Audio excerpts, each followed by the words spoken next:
Yes, it is better than the GR86 and BRZ. Ladies and gentlemen, today we have a 2023 Mazda MX-5 RF Club Miata with the 6-speed manual and in this gorgeous soul red crystal metallic. One of, if not the best color from Mazda, if my humble opinion. We're powered by a 2-liter inline-4 naturally aspirated engine cranking out 181 horsepower, 151 pound-feet of torque. So MSRP for this car is right around $38,000. Now this does come with Bilstein shocks as standard. We've got these gorgeous BBS wheels and of course the Brembo brakes up front. MSRP for this car is a little bit over $40,000. Yo, yo.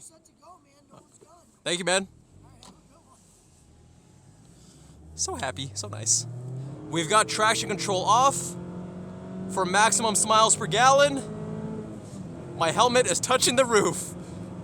If you are tall, keep in mind that the hardtop is going to reduce what little headspace you have.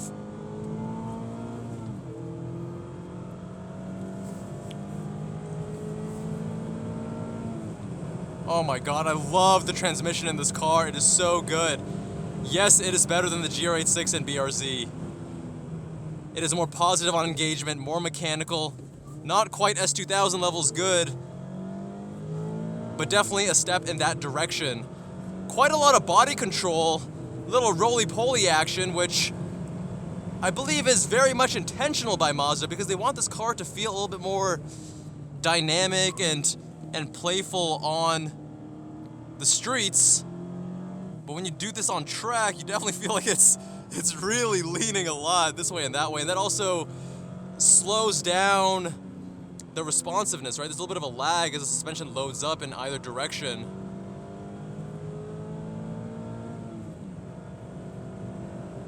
But there is a reason why Miata is always the answer, boys. It's just such a fun, light, nimble car.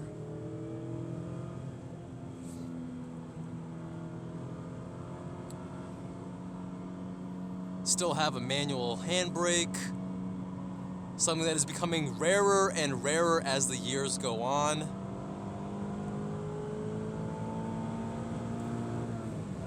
"181 horsepower is not a lot, but when your car only weighs 2,500 pounds, it's adequate. I am getting a little bit of pain in my, right below my knee because I'm digging into this with the lateral G's a little bit. Keep in mind, this car it's not super tall person friendly, so I'm 6'1", 170 pounds. I'm definitely towards the upper end of who can fit in here comfortably. It also depends on, I guess, your body proportions, your torso length, your leg length and such. I wish I had this steering wheel would telescope a little bit so I could get more optimal positioning, because right now I feel like steering wheel's a little bit too far. I have to scoot up a bit. My feet are a little bit close. Definitely not ideal for people that have long legs. And bringing it back home. Keep in mind that most people who are tracking their Miatas probably going to do some modifications. In fact, we did track test an ND1 that was very tastefully modified in a previous video, link in the description.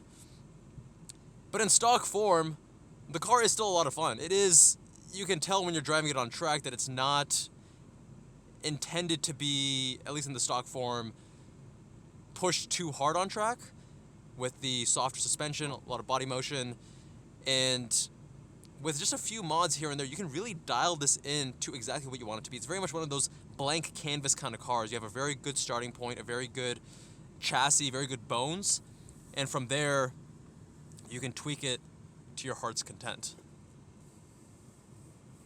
Now, between this and the GR86, you gotta keep in mind, this is now spec'd out around 40 grand.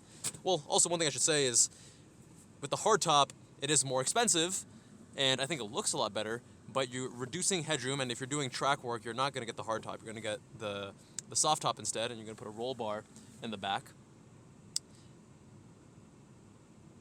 But between this and the GR86, I feel like the GR86 gives you a lot of car for the money. These two are offering very similar, cheap, lightweight, front-engine, rear-wheel drive driving experiences, which I mean, as car enthusiasts, it's a win-win for us. It's you can't go wrong either way. But let me know, what do you guys think? Leave a comment down below. Much love, my friends, and I'll see you guys in that next one.